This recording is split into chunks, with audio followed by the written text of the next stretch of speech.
Assalamualaikum my dear students, how are you all? I hope you all are fine. Your math teacher Ms. Hiba here. Today we are going to solve question 12 of exercise 1, which is on page number 18.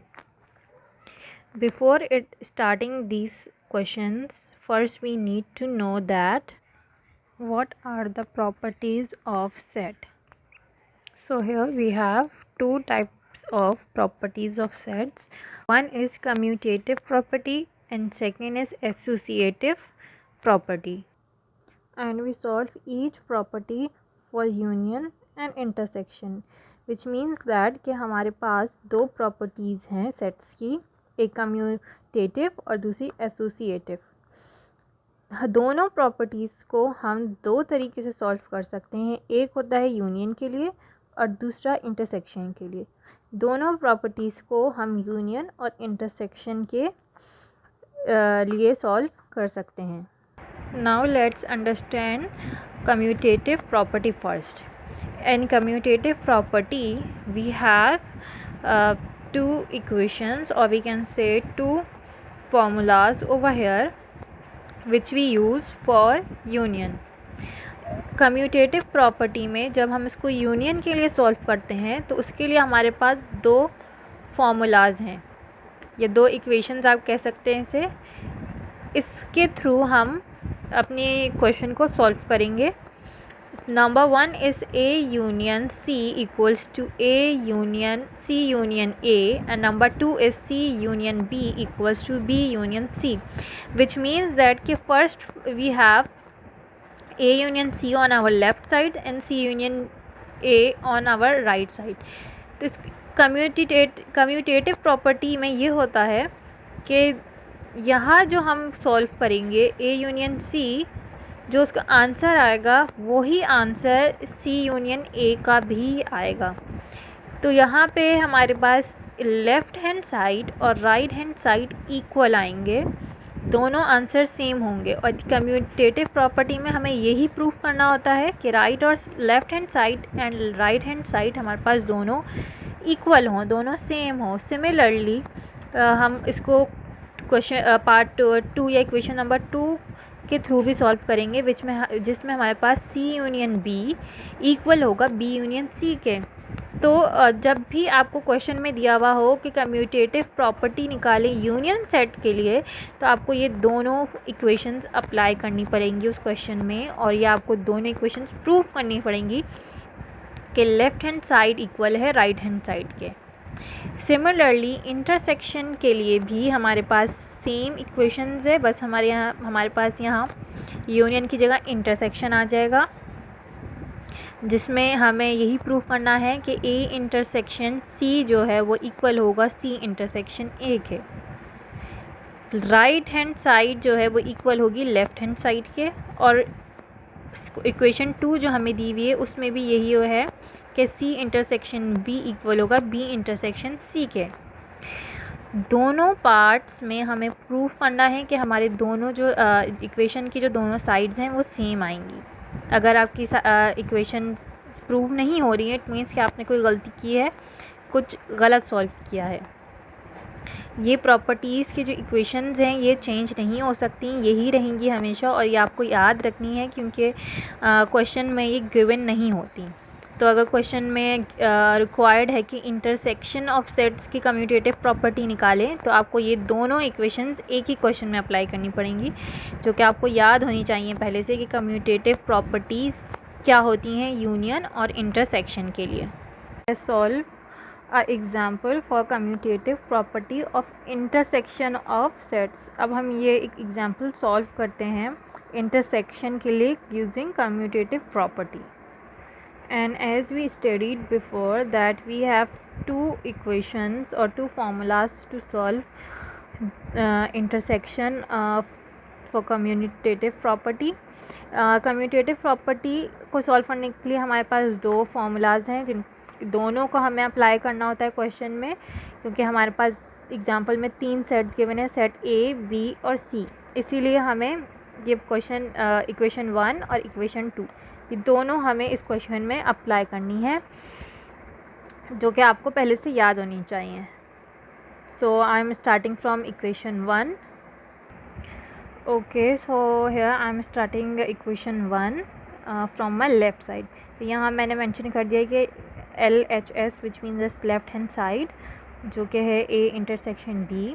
A intersection B के लिए हमें पहले intersection निकालना होगा A intersection C का. तो set A में हमारे पास एलिमेंट्स हैं 2, 4, 6, 8 and 10.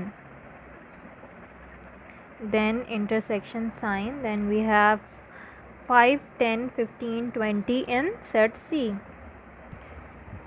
So I wrote here the intersection form A intersection C. तो अब जैसे हम इंटरसेक्शन नॉर्मली हमने अपने जितने भी लास्ट क्वेश्चंस में निकाले हैं, इसी तरह हम इंटरसेक्शन इसका निकालेंगे, which means that the common numbers of elements. So we can see that we don't have any common number in this set, so the set will be empty, which is A intersection C. It means that के left hand side जो थी हमारे पास equation 1 की वो आई है empty set. Now I am going to solve the right hand side of C intersection A. ये हमारे पास equation में राइट हैंड साइड है C इंटरसेक्शन A. तो अब हम इसको सॉल्व कर रहे हैं. अब इसमें क्या होगा, अब राइट हैंड साइड पे हम लिखेंगे सेट C पहले, क्योंकि हमारे पास C इंटरसेक्शन A है. तो सेट C के एलिमेंट्स है 5, 10, 15, 20. Then intersection, then set A, and we can see here again that we don't have any common number over here. So the answer for C intersection A is empty set, which means that the both side of this equation is equal, कि हमने हमारी left hand side और right hand side दोनों same आई हैं. So it is proved that left hand side is equal to right hand side of equation A. Equation A हमने solve की, उसके left hand side और राइट हैंड सॉल्व किए, उनका intersection निकाला, तो दोनों हमारे पास जो आंसर हैं वो एम्प्टी सेट आ रहे हैं. तो लास्ट में हमने इसमें लिख दिया hence prove that left hand side is equal to right hand side. Now we are moving to equation 2, क्योंकि मैंने शुरू में ही बता दिया था कि हमें दोनों इक्वेशंस अप्लाई करनी होंगी एक ही क्वेश्चन पे. So now I am going to solve this equation number 2. So here is our equation 2, which is C intersection B equals to B intersection C. Now I am starting from my left hand side, which is C intersection B. So first we write C intersection B equals to set C हम पहले लिखेंगे क्योंकि C पहले हमारे पास है, which is 5, 10, 15, 20. Then intersection, and then set B, which is 3, 6, 9, 11, 15.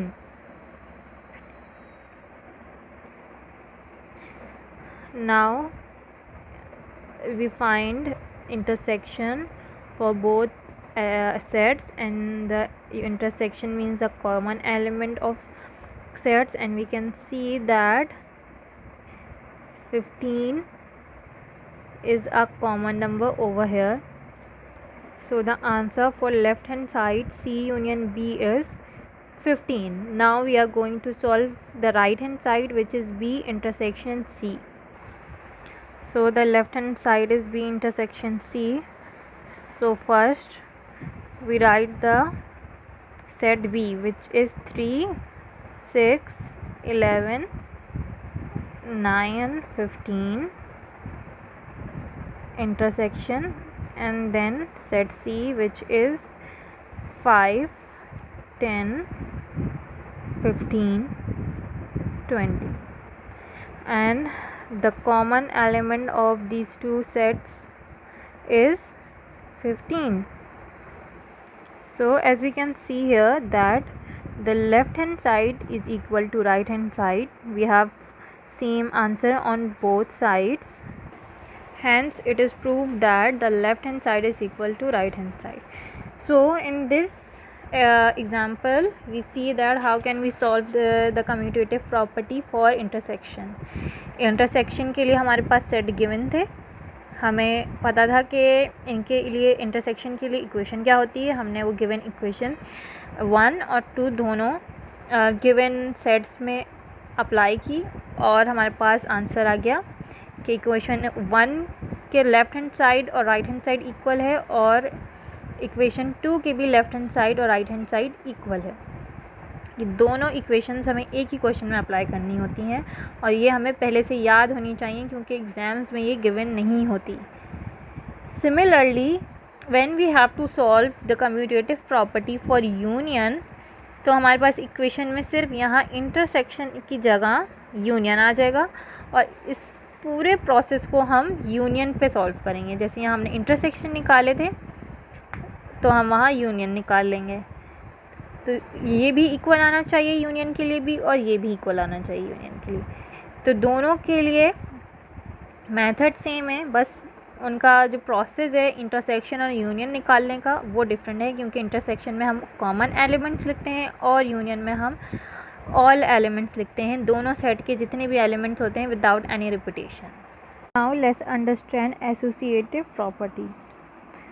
अब associative property में भी similarly we have for union and intersection, but the difference is that we have only one equation for union and intersection, and in commutative we have two equations to solve, but in this we have only one equations to solve.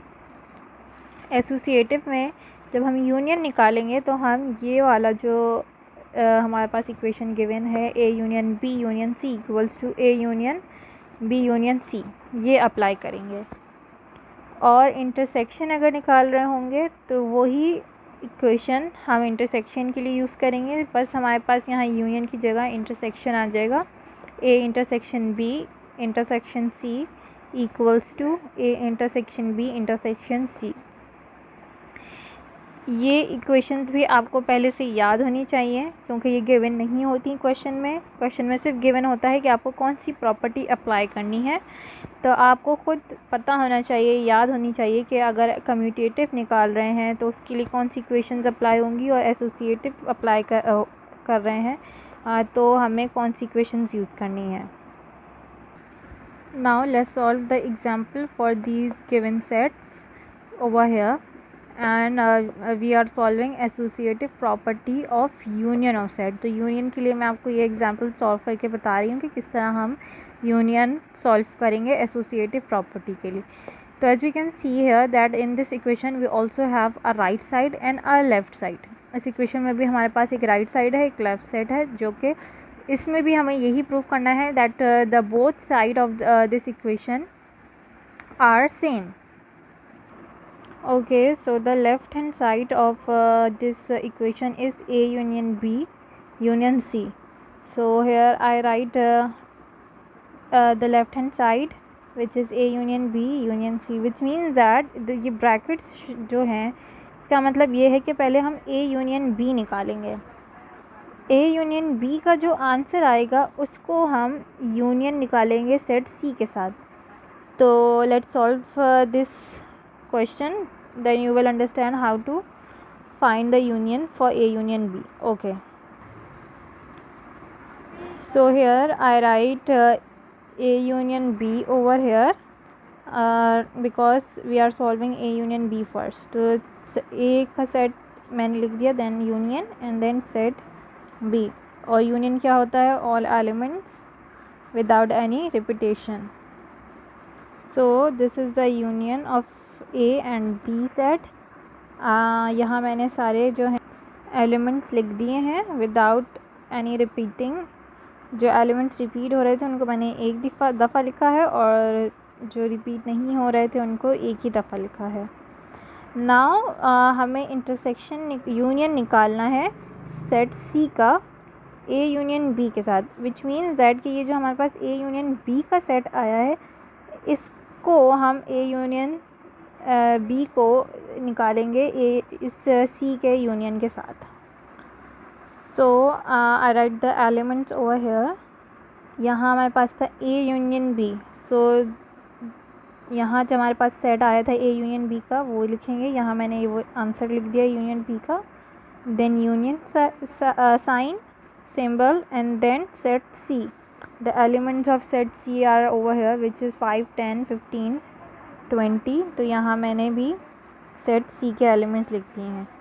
तो अब आपको समझ आ गया हो कि A union B bracket में क्यों लिखा था, क्योंकि पहले हम A यूनियन B निकालेंगे देन उसको यूनियन निकालेंगे C के साथ।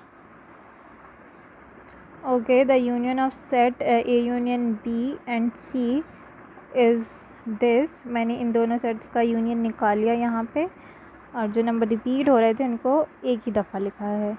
Now we are moving to its right hand side which is A union B union C. तो इसके लिए हम अब क्या करेंगे, जो राइट हैंड साइड है हमारे पास A union B union C की, उसमें पहले हम ब्रैकेट सॉल्व करेंगे, यानी कि जो ब्रैकेट हमारे पास है बी यूनियन सी ये फाइंड करेंगे। So here I write the bracket first which is B union C. So ये हमारा सेट बी है और ये सेट सी, और इसका हम यूनियन निकालेंगे। So the B union C is this. I write only all the elements. So the B union C is this. I write all the elements in this set. और जो number repeat हो रहे थे उनको मैंने एक ही दफ़ा इसमें लिखा है। Now using this set we find A union then B union C. अब हम क्या करेंगे, A union यानी A का सेट जो दिया हुआ है उसका यूनियन निकालेंगे B union के साथ, जो कि ये जो आंसर आया है इसको हम लिखेंगे यहाँ पे इसकी जगह पे। So here I write set A first because we have A, then we have B union C.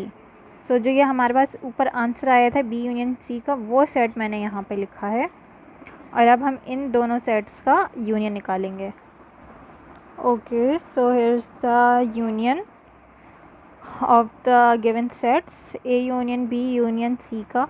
जब हमने यूनियन निकाला तो हमारे पास ये सेट आया है। So we can see here that the both sides of this equation are same. Left hand side और right hand side के जो एलिमेंट्स हैं सेट के वो सेम हैं, तो it means that it's proved left hand side is equal to right hand side because we have both equations both sides same. तो हमें एसोसिएटिव प्रॉपर्टी यूनियन के लिए हमें यही करना था कि हमें दोनों साइड्स को प्रूव करना था, और यहाँ हमारे पास दोनों इक्वेशन सेम आ गई हैं, तो ये हमारा आंसर जो है वो प्रूव हो गया है। Similarly if we are finding associative property for intersection, तो हमारे पास इस इक्वेशन में यहाँ यूनियन की जगह इंटरसेक्शन साइंस आ जाएंगी, और हम यहाँ पे इंटरसेक्शन फाइंड कर लेंगे सेम बिल्कुल इसी तरह, क्योंकि हमें पता है कि यूनियन और इंटरसेक्शन कैसे निकालना है, तो ये हमारे लिए बहुत इजी है ये सॉल्व करना। बस हमें मेन ये है कि हमें ये इक्वेशंस याद होनी चाहिए। So we have total 6 equations, 4 for commutative property and 2 for associative. Note down all these properties with equation in your notebook so you can revise it daily. Now let's back to our exercise 1. In which we have question number 11 and 12 जिसमें हमें ये properties जो हैं apply करनी है। We can see here that we have question number 11 in which we have to prove that the commutative property of intersection of set। अब यहाँ हमें commutative property की both equations यहाँ अप्लाई करनी है इंटरसेक्शन के लिए। तो इंटरसेक्शन के लिए जो हमने प्रॉपर्टीज़ अभी पढ़ी हैं वीडियो में, वो आप इन सेट्स के लिए अप्लाई करेंगे दोनों equations. And in question number 12 we have to find that the associative property for union set। और यहाँ हमें यूनियन सेट के लिए एसोसिएटिव प्रॉपर्टी की जो एक इक्वेशन हमने अभी एक्सरसाइज एग्जाम्पल में की है वो गिवन सेट्स के लिए अप्लाई करनी है। Okay, I hope you understand today's topic properties of set. Take care, अल्लाह हाफिज़।